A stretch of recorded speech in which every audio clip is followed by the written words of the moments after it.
After the unit is installed and an account is registered, you can place a call in the following ways. Lift the handset or use the speakerphone to dial directly. Pre-input the number you want to call, then lift the handset. Optionally, you can use the Send soft key, the OK key, the pound key, or the speakerphone key to initiate a call.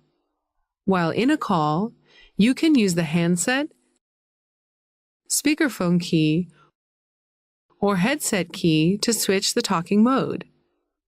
When there is an incoming call, you can answer it in the following ways.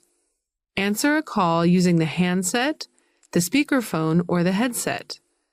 Conversely, you can ignore the incoming call by pressing the silent soft key and reject the incoming call by pressing either the Reject soft key or the X key.